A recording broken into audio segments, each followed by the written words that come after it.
ആശ്വാസം നേടാം.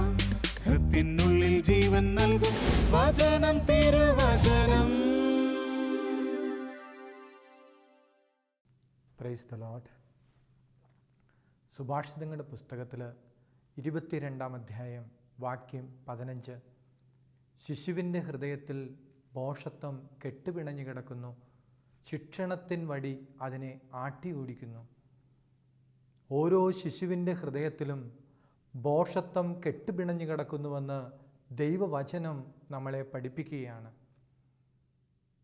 കുഞ്ഞുങ്ങളെ വിശുദ്ധിയിലേക്ക് ഉയർത്തുവാനുള്ള വിളിയാണ് ദൈവം മാതാപിതാക്കന്മാർക്ക് നൽകിയിരിക്കുന്നത്.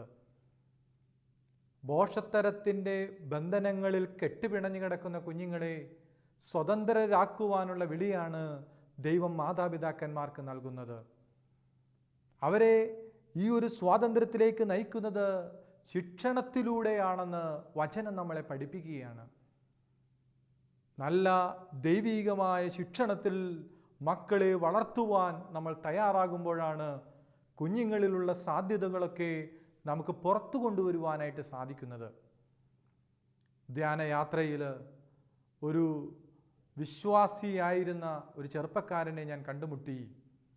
ഞാൻ അവനെ കണ്ടുമുട്ടുമ്പോൾ അവൻ്റെ വിശ്വാസമെല്ലാം നഷ്ടപ്പെട്ട് നിരീശ്വര തത്വങ്ങളുടെ പിന്നാലെ പരക്കം പാഞ്ഞ് തകർന്ന ഒരവസ്ഥയിലാണ് ആ ചെറുപ്പക്കാരൻ നിൽക്കുന്നത്. കുത്തഴിഞ്ഞ പുസ്തകം കണക്ക് ജീവിതത്തിൻ്റെ ലക്ഷ്യവും എല്ലാം നഷ്ടപ്പെട്ട് പാപകരമായ അവസ്ഥയിൽ തകർന്നു നിൽക്കുന്ന ആ ചെറുപ്പക്കാരനോട് ചോദിച്ചു, ഒരു കാര്യം തെറ്റാണെന്നറിഞ്ഞിട്ടും എന്തിനാണ് നീ വീണ്ടും വീണ്ടും അതിൻ്റെ പുറകെ പോകുന്നത്?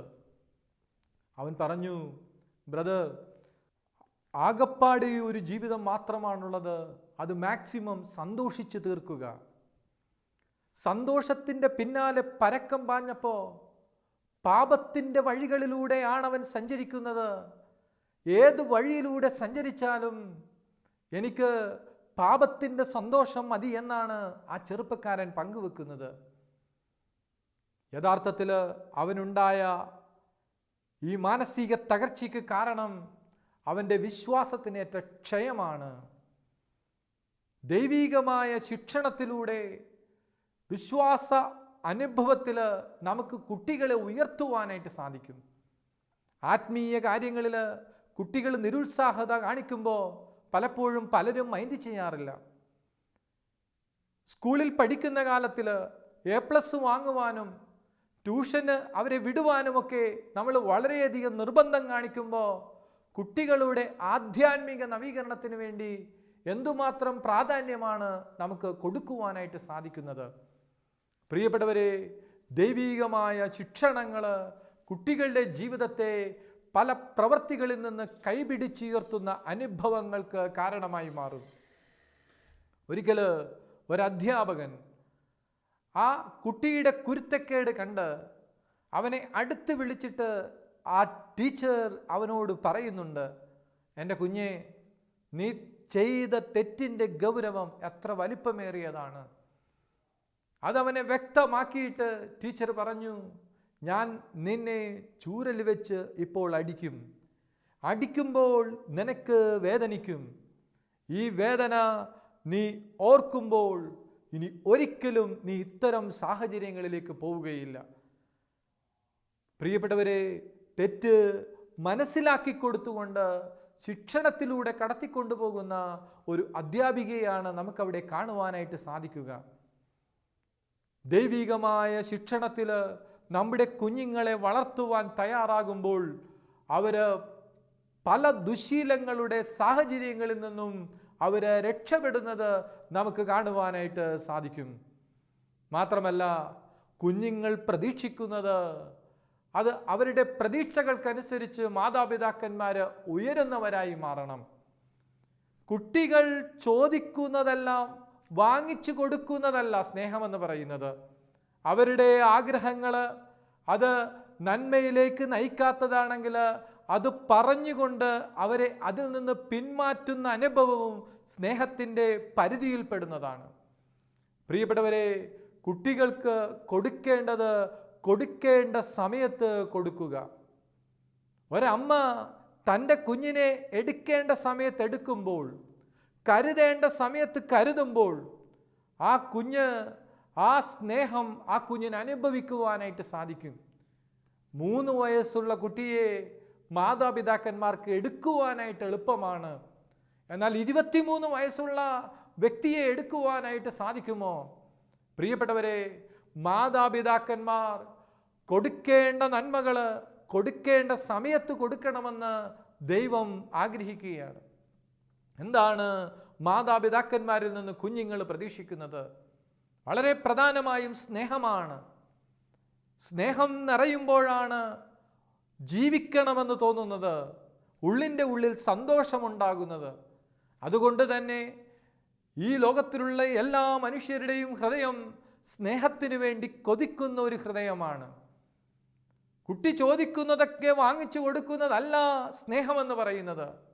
മറിച്ച് ദൈവത്തിൻ്റെ ഇഷ്ടപ്രകാരം കുട്ടിയെ വളർത്തുന്നതോടൊപ്പം ആ കുട്ടിയുടെ ചെറിയ കാര്യങ്ങളിൽ പോലും കരുതൽ കാണിക്കുന്നതാണ് സ്നേഹത്തിൻ്റെ അനുഭവം എന്ന് പറയുന്നത്. പ്രിയപ്പെട്ടവരെ, മക്കളെ സ്നേഹിക്കുവാനായിട്ട് നമുക്ക് സാധിക്കട്ടെ. ഹൃദയത്തിൽ സൂക്ഷിച്ചിരിക്കുന്ന സ്നേഹം ഒരിക്കലും സ്നേഹമല്ല. സ്നേഹം എപ്പോഴാണ് സ്നേഹമാകുന്നത്? അത് പങ്കുവെക്കുമ്പോഴാണ് സ്നേഹത്തിന് ജീവൻ ഉണ്ടാകുന്നത്.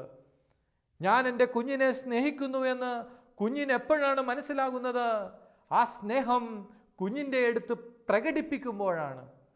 പല മാതാപിതാക്കന്മാരും സ്നേഹം പ്രകടിപ്പിക്കുന്ന കാര്യത്തിൽ നിന്ന് പിന്മാറുമ്പോൾ, ശിക്ഷണത്തിന് മാത്രം അമിത പ്രാധാന്യം കൊടുക്കുമ്പോൾ കൊച്ചിൻ്റെ ഉള്ളിൽ ഒരു ചിന്ത വരും, എൻ്റെ അപ്പന് എൻ്റെ അമ്മയ്ക്ക് എന്നോട് സ്നേഹമില്ല. പ്രിയപ്പെട്ടവരെ, സ്നേഹം പങ്കുവെക്കുന്നതായി മാറട്ടെ. മാത്രമല്ല, കുഞ്ഞുങ്ങൾ ഏറ്റവും കൂടുതൽ പ്രതീക്ഷിക്കുന്ന ഒരു കാര്യമാണ് കുഞ്ഞുങ്ങളെ അഭിനന്ദിക്കുക എന്നത്. അവരുടെ ജീവിതത്തിൽ ഒരു വിജയം നേടുമ്പോൾ, അവർ പരീക്ഷയിൽ മാർക്ക് വാങ്ങുമ്പോൾ, അവർ ഒരു കാര്യം നന്നായിട്ട് ചെയ്യുമ്പോൾ നന്നായി എന്ന് പറയുവാൻ നമുക്ക് സാധിക്കുമ്പോൾ അവരുടെ ഉള്ളിൽ അത് വലിയൊരു സന്തോഷത്തിന് കാരണമായി മാറും. പ്രിയപ്പെട്ടവരെ, അഭിനന്ദിക്കുന്ന കാര്യം അത് വളരെ പ്രധാനപ്പെട്ടതാണ്. മാത്രമല്ല, കുഞ്ഞുങ്ങളെ നമുക്ക് പ്രോത്സാഹിപ്പിക്കുവാനായിട്ട് സാധിക്കണം. ഒരു കാര്യത്തിൽ വീഴ്ച വരുത്തുമ്പോൾ അത് വീണ്ടും നന്നായിട്ട് ചെയ്യുവാനുള്ള ഒരു പ്രോത്സാഹനം നമ്മൾ കൊടുക്കുമ്പോൾ ആ തെറ്റായ കാര്യം പിന്നീട് നല്ല രീതിയിൽ ചെയ്യുന്ന തലത്തിലേക്ക് നമ്മുടെ കുഞ്ഞുങ്ങൾ വളരുന്നത് നമുക്ക് കാണുവാനായിട്ട് സാധിക്കും. അതുകൊണ്ട് കുഞ്ഞുങ്ങളെ പ്രോത്സാഹിപ്പിക്കട്ടെ. അപ്പോൾ അവരെ സ്നേഹിക്കുക, അഭിനന്ദിക്കുക, പ്രോത്സാഹിപ്പിക്കുക. മാത്രമല്ല, മാതാപിതാക്കന്മാരിൽ തങ്ങൾ സുരക്ഷിതരാണെന്നുള്ള ഒരു തിരിച്ചറിവ് നമ്മുടെ മക്കൾക്ക് കൊടുക്കുവാനായിട്ട് നമുക്ക് സാധിക്കണം. സുരക്ഷിതത്വം എന്ന് പറയുന്നത് എന്താണ്? ഈ ലോകത്തിൽ കുഞ്ഞുങ്ങൾ സുരക്ഷിതരാണോ? എൻ്റെ അപ്പൻ്റെ അടുത്ത്, എൻ്റെ അമ്മയുടെ അടുത്ത് ഈ കാര്യം എനിക്ക് തുറന്ന് പറയുവാൻ സാധിക്കും. അവരത് പക്വതയോടും വിവേകത്തോടും കൂടെ പരിഹരിക്കും എന്ന തിരിച്ചറിവ് കുഞ്ഞിന് ബോധ്യപ്പെടുമ്പോഴാണ് ജീവിതത്തിലുള്ള വീഴ്ചകൾ പോലും കുഞ്ഞുങ്ങൾക്ക് മാതാപിതാക്കന്മാരോട് തുറന്നു പറയുവാനായിട്ട് സാധിക്കുന്നത്. അതിന് നമ്മൾ അവരിൽ വിശ്വാസം ജനിപ്പിക്കുന്നവരായി മാറണം. അവരുടെ കാര്യത്തിൽ നമ്മളെ അവർക്ക് വിശ്വസിക്കുവാനായിട്ട് സാധിക്കണം. എൻ്റെ അച്ഛൻ, എൻ്റെ അമ്മ എൻ്റെ നന്മയ്ക്കായിട്ടാണ് അത് ചെയ്യുന്നതെന്നുള്ള ബോധ്യം വരുമ്പോൾ കുഞ്ഞുങ്ങൾക്ക് എന്ത് സംഭവിച്ചാലും നമ്മുടെ അടുത്തു വന്ന് പറയുവാനായിട്ട് സാധിക്കും. അതുകൊണ്ട് തന്നെ പ്രിയപ്പെട്ടവരെ, നമ്മളൊക്കെ മാതാപിതാക്കന്മാരെല്ലാം കുഞ്ഞുങ്ങളെ സ്നേഹിക്കുന്നവരാണ്. ഒരിക്കൽ ഒരമ്മ ഒരു കാഴ്ച കണ്ടു. എന്താണ് അമ്മ കണ്ട കാഴ്ച? കുഞ്ഞ് നടക്കുന്ന വഴിയിൽ ഒരു വലിയ കുഴി അമ്മ കാണുകയാണ്. കുഴി കണ്ടപ്പോൾ അമ്മയ്ക്ക് തോന്നി, ഈ കുഞ്ഞ് ഈ കുഴിയിൽ വീണാലോ? കുഞ്ഞ് കുഴിയിൽ വീഴാതിരിക്കുവാൻ മുൻകൂട്ടി കണ്ടുകൊണ്ട് അമ്മ ആ കുഴി മൂടുവാനായിട്ട് ശ്രമിക്കുകയാണ്. എന്നാൽ മറ്റൊരു വ്യക്തി കുഴി കണ്ടിട്ടും അത് മൂടിയില്ല. കുഞ്ഞ് കുഴിയിൽ വീണ് കിടക്കുന്നത് കണ്ടപ്പോൾ അമ്മ ബോധ്യപ്പെട്ട് ആ കുഞ്ഞിനെ കുഴിയിൽ നിന്ന് പിടിച്ചു കയറ്റുകയും കുഴി മൂടുകയും ചെയ്തു. ഇതിലേതാണ് കൂടുതൽ കരുതൽ? ഏതാണ് കൂടുതൽ സ്നേഹം? കുഞ്ഞ് കുഴിയിൽ വീഴാൻ സാധ്യതയുണ്ടെന്ന് മനസ്സിലാക്കിക്കൊണ്ട് കുഴി മൂടുന്ന ഒരു അനുഭവം. അതുകൊണ്ട് പ്രിയപ്പെട്ടവരെ, കൊടുക്കേണ്ടത് കൊടുക്കേണ്ട സമയത്ത് കൊടുക്കുക, പിന്നീട് കൊടുക്കുവാനായിട്ട് സാധിക്കുകയില്ല.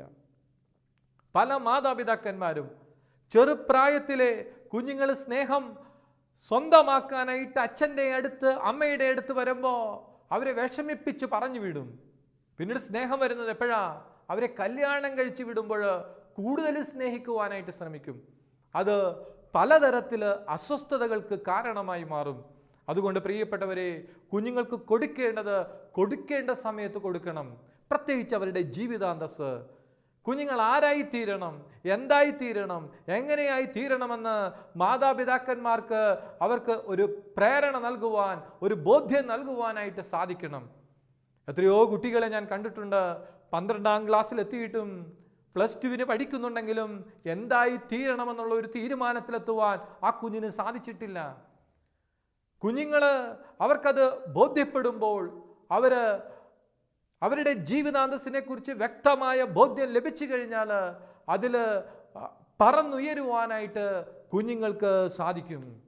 അതുകൊണ്ട് കുഞ്ഞുങ്ങൾക്ക് കൊടുക്കേണ്ട അറിവുകളും കൊടുക്കേണ്ട അനുഗ്രഹങ്ങളുമൊക്കെ കൊടുക്കേണ്ട സമയത്ത് നമ്മൾ കൊടുക്കുമ്പോഴാണ് കുഞ്ഞുങ്ങളുടെ ജീവിതത്തിൽ വിജയം സ്വന്തമാക്കുന്നത്. മാത്രമല്ല, കുഞ്ഞുങ്ങളെ പേര് ചൊല്ലി വിളിക്കുക, സ്നേഹത്തോടെ പേര് ചൊല്ലി വിളിക്കുക, തളർത്തുന്ന വാക്കുകൾ പറയരുത്. ഇടയൻ ആടുകളെ പേര് ചൊല്ലി വിളിക്കുന്നത് പോലെ ക്ലാസ്സിലുള്ള കുട്ടികളെ ഒരധ്യാപകൻ പേര് ചൊല്ലി വിളിക്കുമ്പോൾ അത് കുട്ടികളുടെ ഉള്ളിൽ വലിയ സന്തോഷത്തിന് കാരണമായി മാറും. ഒരിക്കൽ ഒരു ടീച്ചർ പങ്കുവെച്ച ഒരു അനുഭവം ഞാൻ ഓർക്കുകയാണ്.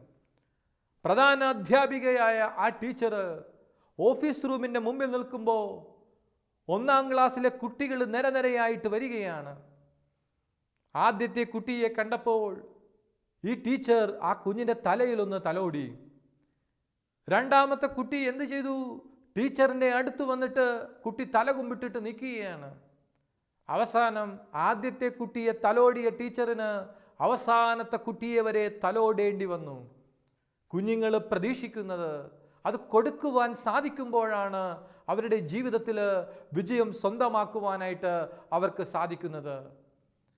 പ്രിയപ്പെട്ട മാതാപിതാക്കന്മാരെ, അതോടൊപ്പം തന്നെ കുഞ്ഞുങ്ങൾക്ക് കൊടുക്കാൻ പറ്റുന്ന ഏറ്റവും വിലപ്പെട്ട സമ്പത്തെന്ന് പറയുന്നത് അവർക്ക് വേണ്ടിയുള്ള പ്രാർത്ഥനയാണ്. കുഞ്ഞുങ്ങൾക്ക് വേണ്ടി പ്രാർത്ഥിക്കുക.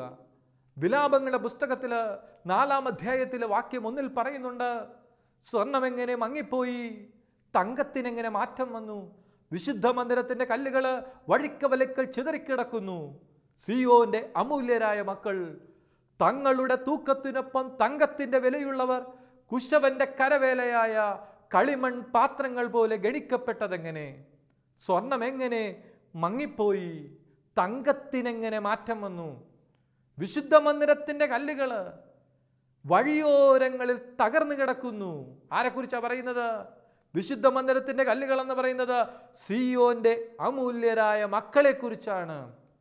അതുകൊണ്ട് വഴിയോരങ്ങളിൽ നാൽക്കവലകളിൽ തളർന്നു വീഴുന്ന കുഞ്ഞുങ്ങൾക്ക് വേണ്ടി പ്രാർത്ഥിക്കുന്നവരായി മാറണം. വിലാപങ്ങളുടെ പുസ്തകത്തിൽ 2ാം അധ്യായത്തിൽ 19ാമത്തെ വാക്യത്തിൽ പറയുന്നുണ്ട്, സിയോൻ പുത്രി രാത്രിയിൽ യാമങ്ങളുടെ ആരംഭത്തിൽ എഴുന്നേറ്റ് ഉറക്കെ നിലവിളിക്കുക. രാവും പകലും മഹാപ്രവാഹം പോലെ കണ്ണുനീരൊഴുകട്ടെ. നാൽക്കവലകളിൽ വിശന്ന് തളർന്നു വീഴുന്ന നിന്റെ മക്കളുടെ ജീവന് വേണ്ടി നീ അവിടുത്തെ സന്നിധിയിലേക്ക് കരങ്ങൾ ഉയർത്തുക. വിശന്ന് തളർന്നു വീഴുന്ന കുഞ്ഞുങ്ങൾക്ക് വേണ്ടി കരങ്ങൾ ഉയർത്തുവാനുള്ള ഒരു ദൗത്യമാണ് ദൈവം മാതാപിതാക്കന്മാർക്ക് നൽകുന്നത്. വഴിതെറ്റി സഞ്ചരിക്കുന്ന പ്രിയപ്പെട്ട മകനായ അഗസ്തീനോസിനെ ഓർത്ത് നൊമ്പരപ്പെടുന്ന മോനിക്കാമ്മ ഒരല്പം ആശ്വാസത്തിന് വേണ്ടി മിലാനിലെ മെത്രാനായ അംബ്രോസിനെ സമീപിച്ചപ്പോൾ വിശുദ്ധനായ ബിഷപ്പ് മോനിക്കാമ്മയോട് പറഞ്ഞു, മോനിക്ക വിഷമിക്കേണ്ട, കണ്ണുനീരിൻ്റെ പുത്രൻ ഒരിക്കൽ പോലും നശിക്കുകയില്ല. കണ്ണുനീരിൻ്റെ പുത്രൻ ഒരിക്കൽ പോലും നശിക്കുകയില്ല. ഒരമ്മ തൻ്റെ കുഞ്ഞിന് വേണ്ടി 33 വർഷം കണ്ണുനീരൊഴുക്കിയപ്പോൾ പാപത്തിൻ്റെ മ്ലേച്ഛതയിൽ മുങ്ങിത്താണിരുന്ന അഗസ്റ്റിൻ വിശുദ്ധിയുടെ ഔന്നത്യങ്ങളിലേക്ക് ഉയർത്തപ്പെടുകയാണ്. മാതാപിതാക്കന്മാരുടെ പ്രാർത്ഥന മക്കളുടെ ഭവനങ്ങളെ അനുഗ്രഹത്തിലേക്ക് നയിക്കുന്നതാണ്. പ്രിയപ്പെട്ടവരെ, മോനിക്ക അമ്മ പ്രാർത്ഥിച്ചപ്പോൾ അഗസ്റ്റിനോസിൻ്റെ മാനസാന്തരം സംഭവിച്ചെങ്കിൽ കുഞ്ഞുങ്ങൾക്ക് വേണ്ടി കണ്ണുനീരൊഴുക്കുന്ന, കുഞ്ഞുങ്ങൾക്ക് വേണ്ടി പ്രാർത്ഥിക്കുന്ന മാതാപിതാക്കന്മാരായി മാറുവാനായിട്ട് ദൈവസന്നിധിയിൽ നമുക്ക് തീരുമാനമെടുക്കാം. എന്തൊക്കെ പ്രശ്നങ്ങളുണ്ടെങ്കിലും പ്രാർത്ഥനയുടെ മുന്നിൽ പരിഹരിക്കപ്പെടാത്ത പ്രശ്നങ്ങളില്ല. മാതാപിതാക്കന്മാർ മക്കൾക്ക് വേണ്ടി പ്രാർത്ഥിക്കുമ്പോൾ ആ പ്രാർത്ഥനയിലൂടെ ദൈവം പ്രവർത്തിക്കുന്നത് കാണാൻ പറ്റും. ഹാഗാർ തൻ്റെ കുഞ്ഞിന് വേണ്ടി കണ്ണുനീരൊഴുക്കിയപ്പോൾ പ്രിയപ്പെട്ടവരെ സംഭവിച്ചതെന്താ? ഒരമ്മ മരുഭൂമിയിൽ വെള്ളമില്ലാതെ വിഷമിക്കുന്ന കുഞ്ഞിനെ ഓർത്ത് കണ്ണുനീരൊഴുക്കിയപ്പോൾ ദൈവം ആ മരുഭൂമിയിൽ ഒരു നീരുറവ ഒരുക്കുകയാണ്. കുഞ്ഞുങ്ങൾക്ക് വേണ്ടി നാം പ്രാർത്ഥിക്കുമ്പോൾ ദൈവം മരുഭൂമിയിൽ പോലും നീരുറവ ഒരുക്കുകയും മരുഭൂമിയെപ്പോലും മലർവാടിയാക്കുകയും ചെയ്യും. പ്രതിസന്ധികൾ ഉണ്ടാകുമ്പോൾ മാത്രമല്ല മക്കൾക്ക് വേണ്ടി പ്രാർത്ഥിക്കേണ്ടത്. അവർ പരീക്ഷയ്ക്ക് പോകുമ്പോഴും അവരുടെ ജീവിതത്തിൽ നിരന്തരം മാതാപിതാക്കന്മാർ മക്കൾക്ക് വേണ്ടി പ്രാർത്ഥിക്കുന്നവരായി മാറണം. മാത്രമല്ല നമ്മൾ കുഞ്ഞുങ്ങളെ അനുഗ്രഹിക്കണമെന്ന് വചനം നമ്മെ പഠിപ്പിക്കുകയാണ്. പ്രഭാഷകന്റെ പുസ്തകത്തിൽ 3-ാം അധ്യായത്തിൽ നമ്മൾ കാണുന്നുണ്ട്, മാതാപിതാക്കന്മാരുടെ അനുഗ്രഹം മക്കളുടെ ഭവനങ്ങളെ ബലവത്താക്കും. ഒരപ്പൻ ഒരമ്മ തൻ്റെ കുഞ്ഞിനെ അനുഗ്രഹിക്കുമ്പോൾ ദൈവത്തിൻ്റെ ശക്തിയാണ് ആ കുഞ്ഞിലേക്ക് കടന്നു വരുന്നത്. അതുകൊണ്ട് തന്നെ മാതാപിതാക്കന്മാരുടെ വായിൽ നിന്ന് ശാപത്തിൻ്റെ വാക്കുകൾ വരരുത്, തളർത്തുന്ന വാക്കുകൾ വരരുത്, പരാജയത്തിൻ്റെയും കണ്ണുനീരിൻ്റെയും വാക്കുകൾ വരരുത്. നാം നമ്മുടെ കുഞ്ഞുങ്ങളെ അനുഗ്രഹിക്കുവാനായിട്ട് ദൈവം നമ്മളെ തെരഞ്ഞെടുത്തിരിക്കുകയാണ്. കുഞ്ഞുങ്ങളെ അനുഗ്രഹിക്കുക. കുഞ്ഞുങ്ങളെ അനുഗ്രഹിക്കുമ്പോൾ അത് കുട്ടികളുടെ ഭവനങ്ങളെ ബലവത്താക്കും. കുഞ്ഞുങ്ങളെ അനുഗ്രഹിക്കുവാനുള്ള ഒരു ദൗത്യമാണ് മാതാപിതാക്കന്മാർക്ക് ദൈവം നൽകുന്നത്. എന്നാൽ പലപ്പോഴും സംഭവിക്കുന്നത് എന്താ? തളർത്തുന്ന വാക്കുകൾ, ശാപവാക്കുകൾ, പരാജയത്തിൻ്റെ വാക്കുകൾ, മുറിപ്പെടുത്തുന്ന വാക്കുകൾ, കണ്ണുനീരിൽ ആഴ്ത്തുന്ന വാക്കുകൾ മാതാപിതാക്കന്മാരിൽ നിന്ന് ഉണ്ടാവുകയും അതിൻ്റെ അസ്വസ്ഥതകൾ മൂലം തകർന്നു പോകുന്ന എത്രയെത്ര ബാല്യങ്ങൾ നമുക്ക് ചുറ്റുമുണ്ട്. പ്രിയപ്പെട്ട മാതാപിതാക്കന്മാരെ, നമ്മൾ കുഞ്ഞുങ്ങളെ അനുഗ്രഹിക്കുന്നവരായി മാറണം. ഒരു തമാശക്കഥയുണ്ട്. നിരന്തരം വഴക്കിടുന്ന ഒരു അമ്മായിയമ്മയും മരുമകളും ഉണ്ടായിരുന്നു. അവരുടെ ജീവിതത്തിൽ വഴക്കിൻ്റെ മൂർധന്യാവസ്ഥയിൽ അമ്മായിയമ്മ മരുമകളെ കാണുമ്പോൾ പറയും, നീ ഒരു കാലത്തും ഗതി പിടിക്കത്തില്ല. ഈ വാക്കാണ് അവർ വളർത്തിയ തത്ത പഠിച്ച ആദ്യത്തെ മലയാള വാക്ക്. ഒരു നാള് ആ ഭവനത്തിലേക്ക് ഒരു സന്യാസി വന്നു കയറുകയാണ്. സന്യാസി വന്നു കയറുമ്പോൾ തത്ത താൻ പഠിച്ച മലയാള പദം അവരോട് വിളിച്ചു പറയുകയാണ്, നീ ഒരു കാലത്തും ഗതി പിടിക്കത്തില്ല. പ്രിയപ്പെട്ടവരെ, സന്യാസി അമ്മായിയമ്മയുടെയും മരുമകളുടെയും മുഖത്തേക്ക് നോക്കി അല്പം ജാള്യതയോടെ അമ്മായിയമ്മ പറഞ്ഞു തുടങ്ങി, ഗുരു, തത്തയല്ലേ, കൊല്ലാൻ പറ്റുമോ? പറ്റിപ്പോയി. ആ സന്യാസി പറഞ്ഞു, ഞാനൊരു ആശ്രമം നടത്തുന്നുണ്ടല്ലോ, ആ ആശ്രമത്തിൽ ഞാൻ തത്തയെ വളർത്തുന്നുണ്ടല്ലോ, ആ തത്തയ്ക്ക് അത്യാവശ്യം ദൈവവചനം അറിയാം. അതുകൊണ്ട് ഈ തത്തയെ അങ്ങോട്ട് കൊണ്ടുവരിക, തത്തയ്ക്കൊരു മാനസാന്തരം ഉണ്ടാകും. അങ്ങനെ അമ്മായിയമ്മയും മരുമകളും തത്തയുടെ മാനസാന്തരത്തിന് വേണ്ടി സന്യാസിയുടെ ആശ്രമത്തിലേക്ക് ചെല്ലുകയാണ്. കുറച്ച് നാൾ കഴിഞ്ഞപ്പോൾ വലിയ വ്യത്യാസമുണ്ടായി. എന്ത് വ്യത്യാസമാണ് ഉണ്ടായത്? ആരെങ്കിലുമൊക്കെ ആശ്രമത്തിലേക്ക് വന്നു കയറുമ്പോൾ തത്ത വിളിച്ചു പറയും, നീ ഒരു കാലത്തും ഗതി പിടിക്കത്തില്ല.